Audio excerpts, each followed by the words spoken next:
Your daily escape is brought to you by me, Cassie, with Oddball Escapes. Denali. This peak is the centerpiece of Denali National Park in Alaska. And while many people visit the national park every year, there's a fairly small chance that you'll get to see the actual mountain. It's typically hidden in the clouds and visible an average of 3 out of 10 days. We hope you do get to see it, and here are some fun facts about this mountain. The word Denali means the Great One. The native Athabascan people have been referring to this mountain as Denali for years. Then, in 1896, a gold prospector visited the area and he referred to it as Mount McKinley, after William McKinley, who was the president at the time. So, of course, Mount McKinley was its official name until 2015 when it was changed back to Denali.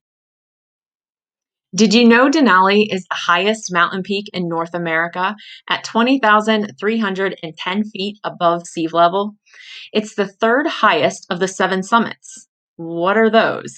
The seven summits are the highest mountain on each of the seven continents, behind Everest in Nepal and Aconcagua in Argentina.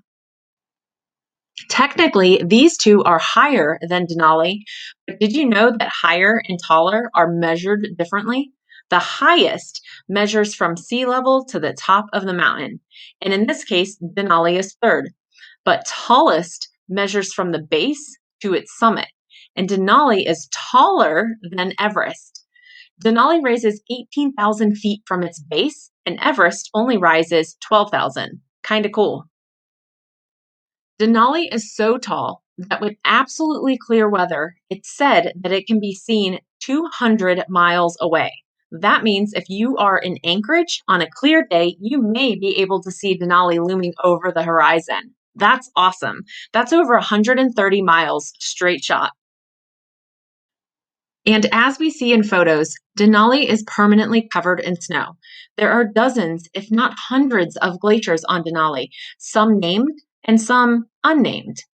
And a handful of the glaciers are over 30 miles long. Of course, they start in the upper peaks and move down along the slopes of the mountain. The Kahiltna Glacier is the longest at 44 miles. It's the longest glacier in the entire Alaskan range. Let's talk about temperatures.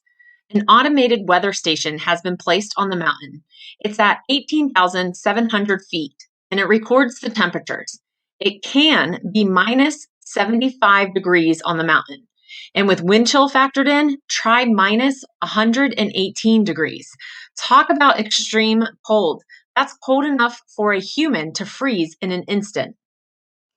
The first attempt to reach the summit was in 1903. It was unsuccessful, and it turns out that particular route is more difficult due to the dangers of avalanches. It wasn't impossible, though. Someone did make it to the summit via that route, but it wasn't until 1963. Let's back up.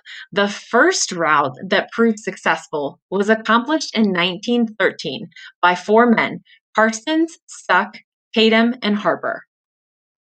At times during their climb, temperatures were below negative 20. Altitude sickness definitely affected them. Harper made it to the summit first. Tatum and Carstens were right behind him. And Stuck, well, he pretty much went unconscious when he made it to the summit. This is definitely a difficult climb.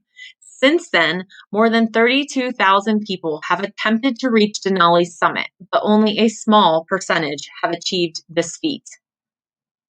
Chances are climbing isn't how you hope to experience Denali. Maybe you'll take a flight seeing tour or just hope to see it from a distance.